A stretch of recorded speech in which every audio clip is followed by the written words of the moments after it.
Hello, everyone. Welcome.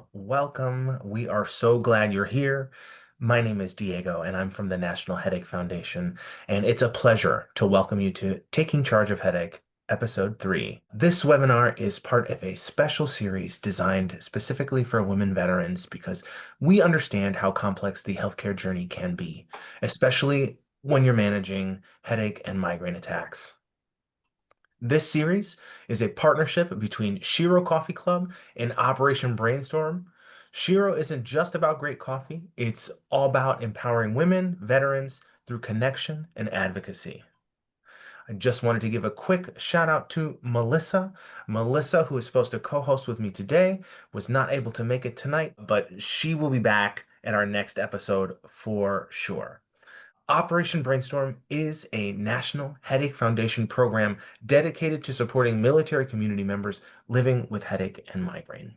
Now, if you missed episodes 1 and 2, no worries.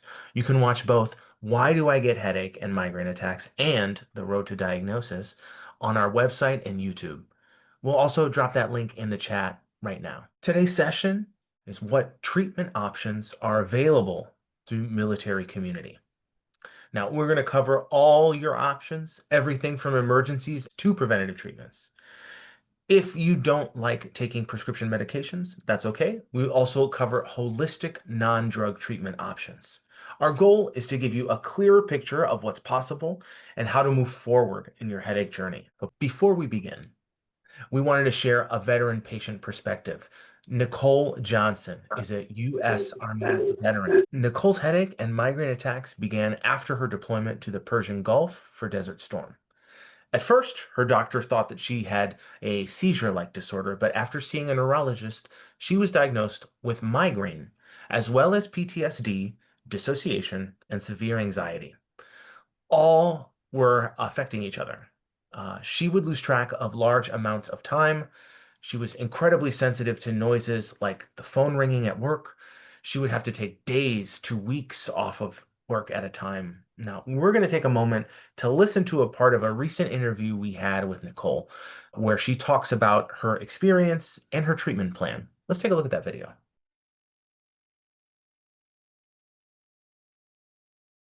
I don't only use medication, I meditate. I use a whole lot of different wholeness practices to keep myself grounded, a lot of ice, water, some cold baths, walking, a lot of things that I do as a combination to keep me whole. So it's not always medication. I don't take as much medication as I once did because I did that pile on. When they couldn't figure out, they just treated every symptom. But now I have a pretty good regimen and I can scale it up if I need to or scale it down. My doctor and I have a really good relationship with me and my medication. The three of us work together very well, along with the different tools that I use, to the point that I created a custom way to use these tools.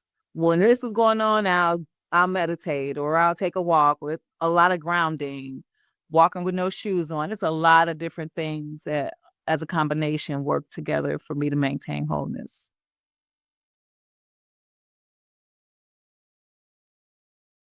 Choose yourself. Back then, when I felt myself changing and experiencing things that I had never experienced before, I continued to try to go on with life as usual, taking care of the job, working 8 to 12 hours a day, trying to make sure those surveys are passed and the staff is okay and the family is okay, and that everything else around me was balanced without thinking of myself and making sure that I'm balanced. So I would tell her, girl, if you need to take off, take off. If you don't feel good, stay home.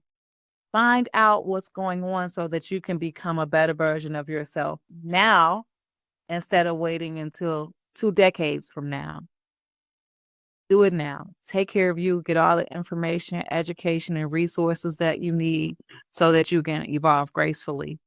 Find out what those tools are you need so that you can create balance every day, become whole every day. So yes, I would tell her to choose herself.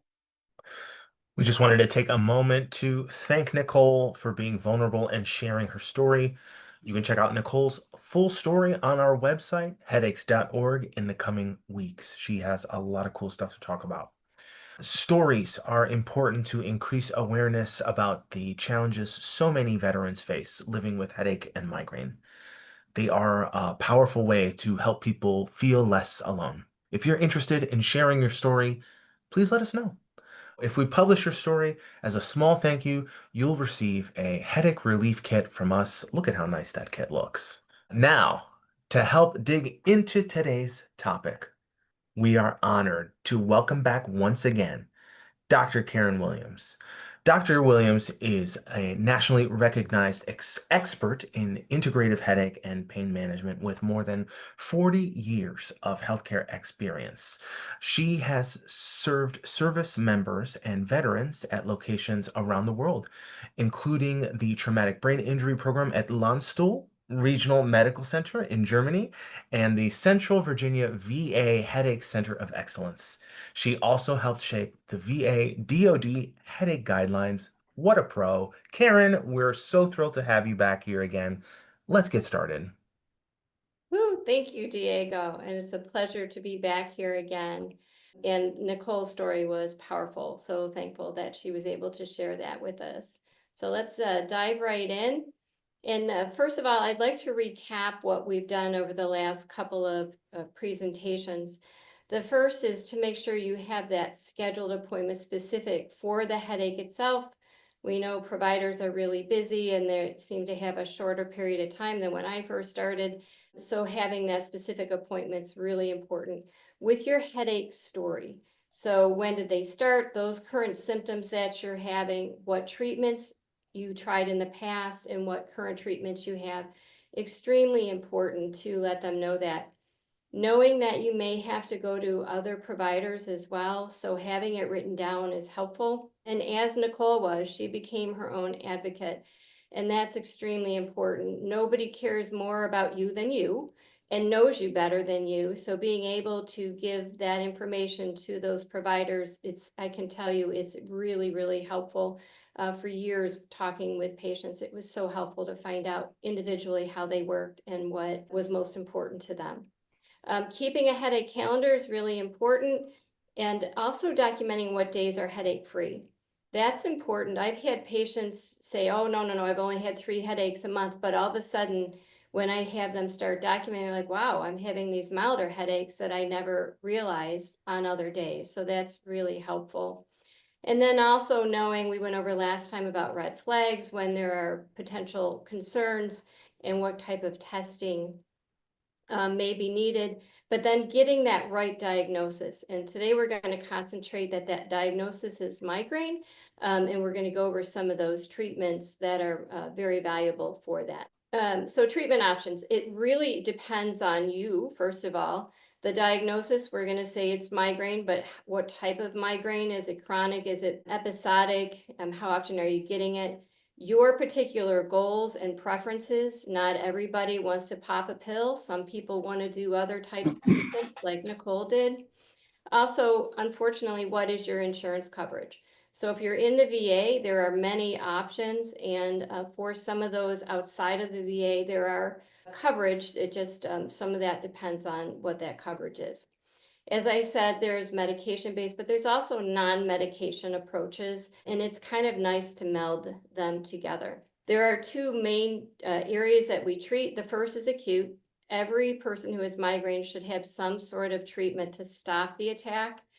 And there is a portion, probably a larger portion than people realize, that need preventatives to reduce the severity and the frequency of those migraine attacks.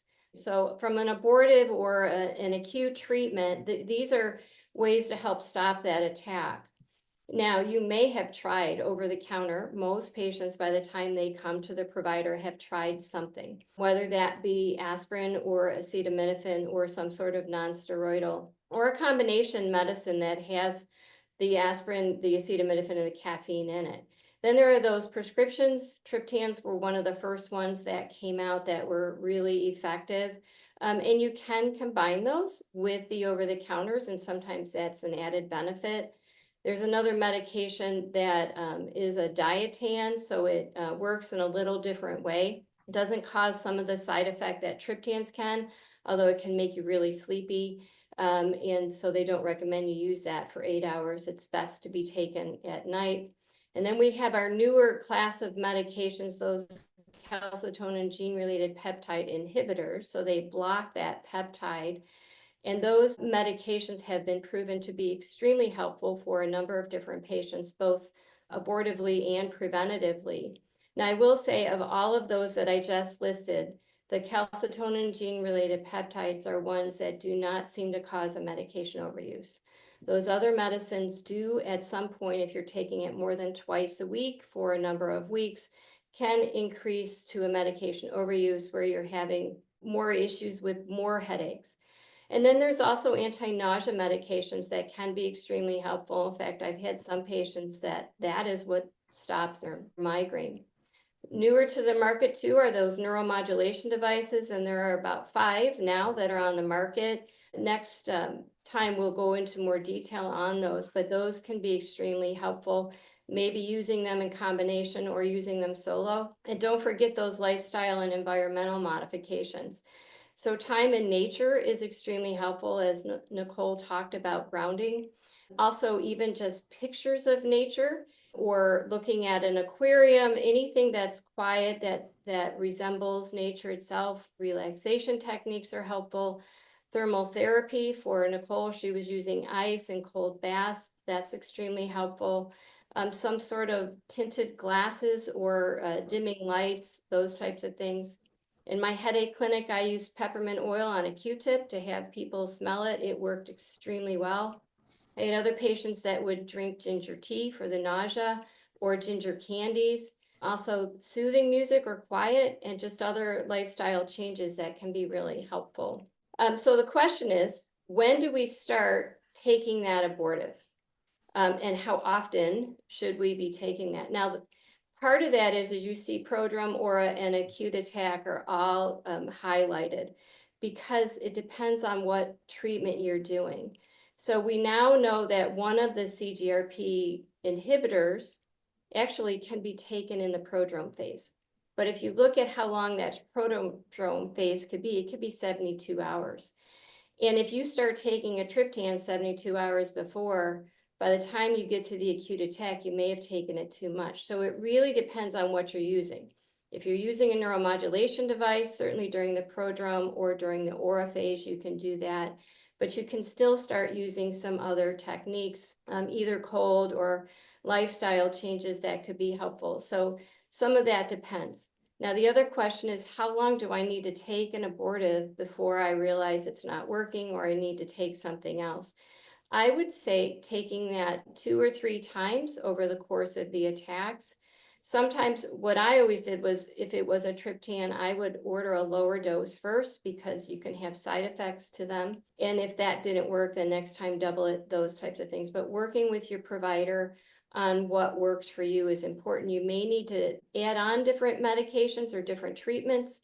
Some of the migraines may be not as severe as others, so you may get away with something over the counter, an anti-nausea medicine, or some you're taking all 3 different medicines, you're laying down, you've got ice to the back of your head, all those different things. So it really is dependent on that. But I can caution you not to take some of those abortives too often because you will run into that medication overuse. And then our treatment is to tell you to stop the abortive, and if you're not on a preventative, to start a preventative.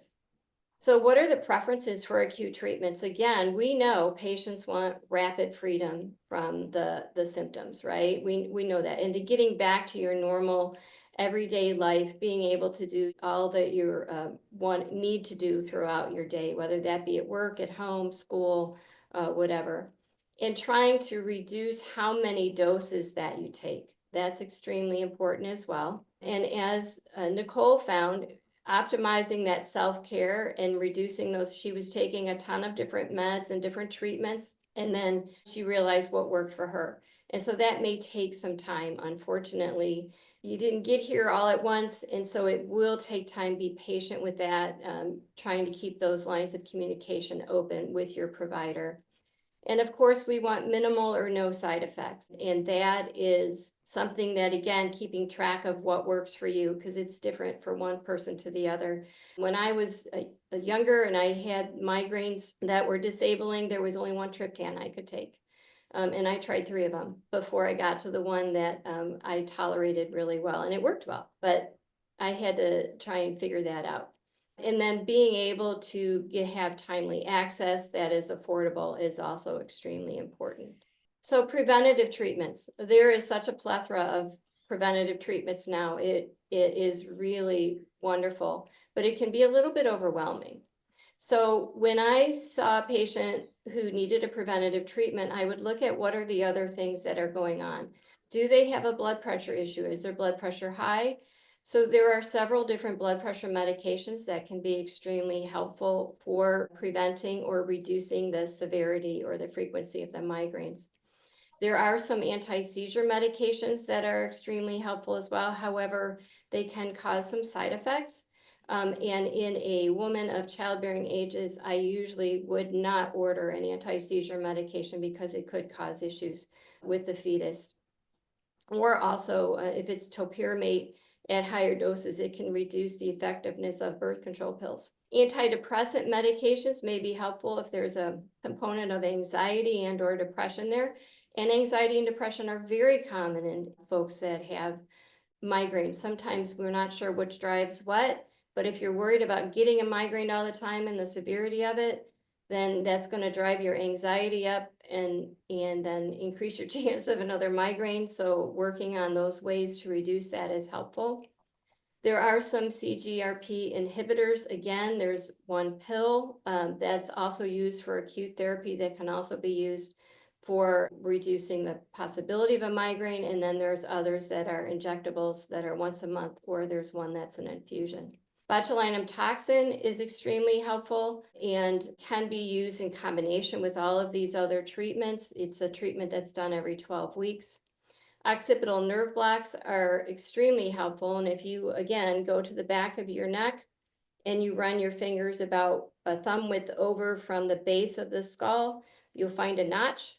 That is your greater occipital nerve. And then another, if you scooch over another thumb width, you'll find the lesser occipital nerve. Those are great places to do what we would call a block. So we use lidocaine and maybe a longer acting type of numbing medicine that can instantaneously take that migraine away. And occipital blocks are safe in pregnancy as well. So it's one of the treatments that can be extremely helpful. Then we have the neuromodulation devices, and those may be helpful in pregnancy as well. There are vitamins or supplements. 3 of the most common are B2 in a dose of 200 milligrams twice a day, and then magnesium, taking it at night, about 400 milligrams. That combination can work well, especially in a menstrual type of migraine. So a woman who's getting more migraines around the menstrual cycle, that can be helpful. Also, CoQ10 can be helpful in a dose of 200 to 300 milligrams. It's a little bit more expensive, but for some patients it works well. And then we have these other types of treatments, so mindfulness-based therapies, relaxation techniques, yoga, tai chi, qigong, those are all helpful. We also know exercise can be helpful, and dietary modifications, and that may mean reducing caffeine and increasing drinking water so that you're not dehydrated. Also changing out of some of those highly processed foods. There may be some different foods that are irritating you more. And looking at that diet, I always had patients ask me, what is the best diet? I always recommend the Mediterranean diet. It seems to be the one that is really helpful. But again, working with your provider to figure out what works best for you. And that may mean going to a nutritionist to find that out as well. And then sleep hygiene. The migraine brain likes to have a consistent routine. That means going to sleep at the same time every night and getting up at the same time every morning and getting that recommended time of sleep. Now, some people it's 6 hours, some people it's 9 hours. But is there a component of sleep apnea or insomnia that needs to be addressed as well? Those are some different ways that can really be helpful for prevention or reducing those migraines. So the goals for prevention, first of all, is to reduce the frequency, the severity, and the disability of those migraines. And also to reduce the psychological symptoms, as I had mentioned, that anxiety, that depression, it can very well be overwhelming to know, oh gosh, am I going to be able to go do this thing at work? Or, oh, we've got this wedding to go to, and I'm afraid I'm going to get another migraine. But having that reassurance that the prevention medicine is working for you, or the prevention treatment is working for you, is extremely important. And overall, the cost of treatment. If we can keep you out of the ER, nobody with a migraine wants to be in the ER. It's too much light, too much noise, all those other things. Coffee Um, shop. so being able to reduce overall cost is important. And then improving the response to acute treatment, getting you back on your feet as quickly as possible is extremely important, and giving you that quality of life that you deserve. And last but not least, empowering you for successful self-management. Just as we saw with Nicole, she was able to finally figure out, with the help of her providers, what works best for her. And that, again, that takes time, but it can be really helpful. One other thing I want to ask is that you please keep open communication with your provider and your team. I can tell you it was so frustrating for me as a provider when I had a patient stop their treatment maybe 2 days after I talked to them. And they're like, they come in a month later and they're like, oh, I didn't like the way that made me feel. So getting back to your provider and saying, hey, this isn't working right, or I'm not seeing results. Is there something I should be doing different? That's important to keep those lines of communication open. And the other part of that is, especially in the military community, we know there's a stigma. You're supposed to listen to your superiors, but you may need to consider a second opinion if the diagnosis and the treatment are not working for you. And I would say, prevention wise, maybe 2-3 months on a prevention before you actually see the results. So that can all take time. But what we should be seeing is that things are reducing in that severity and the number. That is the goal. Okay, hello, hello. Thank you so much, Karen, for such an informative presentation. Thank you all for joining us today and for sharing your time, your stories, and your energy with us. We know navigating the healthcare system can be frustrating, but remember, you are not alone. There are options, and there is a community here to help you find those options. And I want to say thank you for joining us today. We have a special discount code on Shiro Coffee. Just use the promo code OPB2025 at checkout, and you'll be able to get a discount on your coffee. Please stay connected with the National Headache Foundation. That's my email down there again. Reach out to us through our social media and keep an eye out for our next episode coming in the middle of the summer, it's looking like. Don't forget, if you're willing to share your story, we would love to uplift your voice to help others. Thank you again so much. We cannot wait to see you at the same Taking Charge time, same Taking Charge channel. Have a good one.